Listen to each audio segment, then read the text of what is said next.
Wait, did you just say he owns this place? Sarah's hand froze. The man in the worn baseball cap, the quiet customer who'd been watching everything, he wasn't just anyone. He was Marcus Ellison, and for the last 3 hours, he'd witnessed something that would change everything. 3 hours earlier.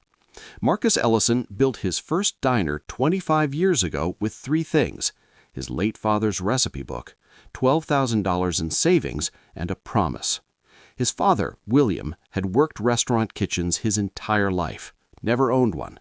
But on his deathbed, he held Marcus's hand and said, "Son, a business dies when its heart stops beating. Your staff, they are the heart. You take care of them, they'll take care of everything else."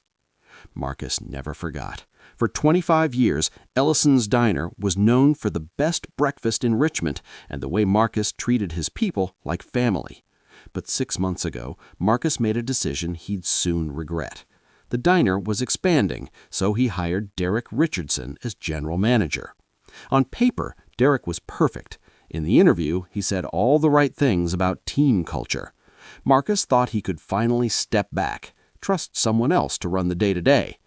That's when the complaints started. My server looked terrified. The staff used to smile. Now they just looked empty. Something's changed at Ellison's. Then came the email that made Marcus's blood run cold. "Marcus, I watched your manager scream at Sarah for dropping a fork. She apologized 6 times. He didn't stop. This isn't the place you built." Marcus confronted Derek, who said smoothly, "Some employees just can't handle accountability. I'm maintaining standards." But something didn't sit right. Marcus remembered his father's words and made a decision. At 6 a.m. on a Tuesday morning, Marcus parked his Mercedes 2 blocks away, tucked his Rolex in the glove compartment, and walked into his own diner as a complete stranger. 7:15 a.m. The breakfast rush was beginning. What Marcus saw in those first 30 seconds told him everything. The floors were clean, the coffee was fresh, but the staff moved like soldiers in a war zone, efficient, silent, afraid. Sarah Mitchell had worked there 7 years. Marcus remembered her daughter's graduation party in the diner's private room, but the woman he saw now looked 20 years older. The kitchen door slammed open. Derek stormed in. "Sarah, table 4 has been waiting 8 minutes for their coffee refill." Sarah flinched. "I'm sorry, sir. I don't care what you were just doing. Stop chatting. We don't pay you to make friends." Marcus gripped his coffee cup, knuckles white. He forced himself to wait, watch, listen. Then he saw James Washington, his father's best friend, the first person William ever taught to make blueberry pancakes. James had been there since day 1. When Marcus's father died, James took 2 weeks off for the first time in 30 years just to make sure Marcus was okay. Derek approached the grill, mocking. "Pick up the pace, old man. My grandmother cooks faster than you, and she's dead." James's hands trembled, but he stayed silent. Marcus had seen enough, but what happened next broke him completely. Sarah approached with a coffee pot. "More coffee, sir?" Marcus looked up gently. "Please, thank you. Long shift?" Sarah glanced nervously toward the kitchen. "Every shift feels long lately." "Can I ask you something? Has it always been like this?" Sarah's eyes welled up. Before she could answer, "Sarah, are we paying you to gossip or work?" Sarah jumped. Marcus said quietly, "I'm sorry. I didn't mean to get you in trouble." She leaned in close, barely audible. "It's not your fault. Some days I just don't know how much longer I can do this." Marcus sat there, staring at his coffee. The diner his father built had become a place where people lost hope. He walked toward the kitchen. "Excuse me, chef. I used to come here years ago. Is everyone here treated right?" James stared at him, weighing whether to trust the stranger. Then he leaned closer. "Sir, I don't know who you are, but this place ain't what it used to be. We used to smile. Now we just survive. We miss Mr. Ellison, the real boss. He cared." The words hit him like a blow. "You ever meet him?" James smiled faintly. Once, years ago, shook his hand. He told me, "You keep the grill hot and I'll keep the lights on." Haven't seen him since. We talk about him sometimes. Good man. Marcus looked down, fighting tears. Maybe he's still around, watching. James smiled sadly. If he is, I hope he remembers us. That's when he heard the whisper behind the counter that froze him cold. Sarah's voice, trembling. Don't tell him too much, James. Derek fired Tommy last week for talking negatively about management. Marcus stood abruptly. They weren't just tired. They were terrified, living under a tyrant in his diner. He left $40 for a $12 meal and walked out. In the parking lot, hands shaking, he made a call. "Limba, clear my schedule tomorrow morning. Call our attorney. We need him at the diner by 7 a.m. because I'm about to do something I should have done 6 months ago." The next morning, 6:47 a.m., Derek arrived early, singing along to his radio, but when he pulled in, he saw Marcus's SUV, another luxury car, and a sedan with a legal firm logo. Inside, every light was on. Marcus sat at the center table in a tailored navy suit, arms crossed.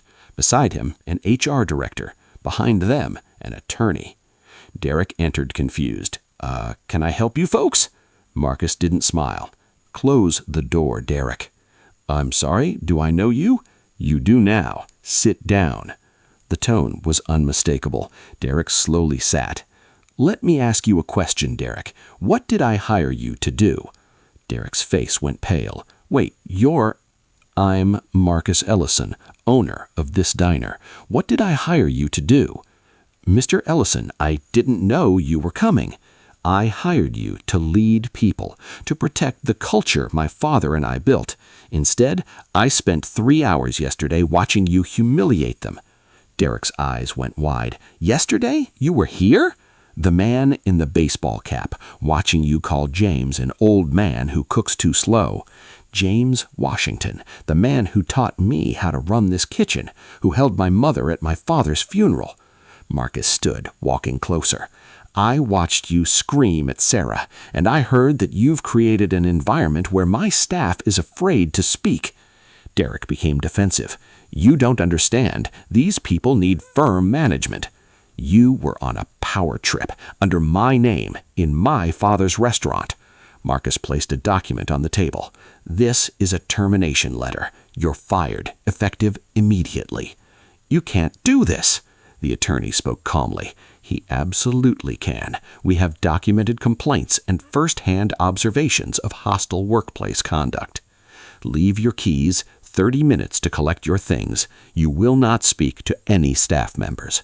Derek stood face red. "This is ridiculous. Get out of my restaurant." 23 minutes later, Derek walked out with a cardboard box, slammed his car door, and drove away. Marcus checked his watch. 7:15 a.m. The staff would arrive any minute. The door opened. Sarah, James, and 3 others froze when they saw Marcus in his suit. "Are we closed? Did something happen?" James recognized him. "Wait, you're the customer yesterday." Marcus stepped forward. "I need all of you to come in. Please."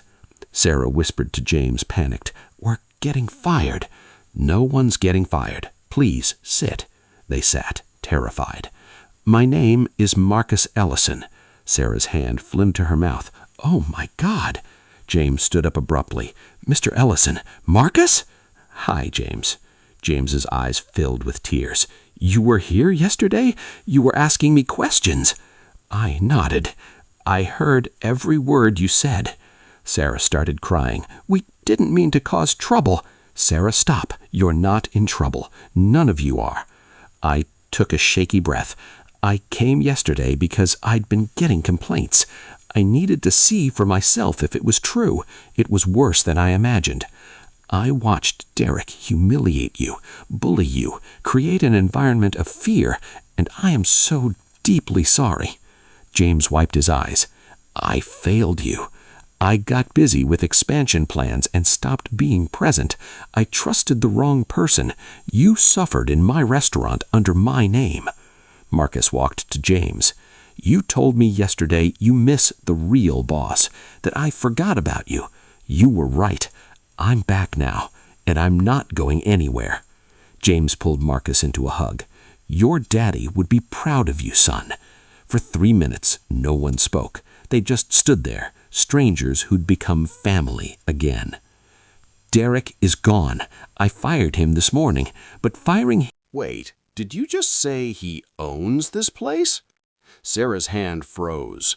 The man in the worn baseball cap, the quiet customer who'd been watching everything, he wasn't just anyone. He was Marcus Ellison, and for the last 3 hours, he'd witnessed something that would change everything. 3 hours earlier, Marcus Ellison built his first diner 25 years ago with 3 things: his late father's recipe book, $12,000 in savings, and a promise. His father, William, had worked restaurant kitchens his entire life, never owned one, but on his deathbed, he held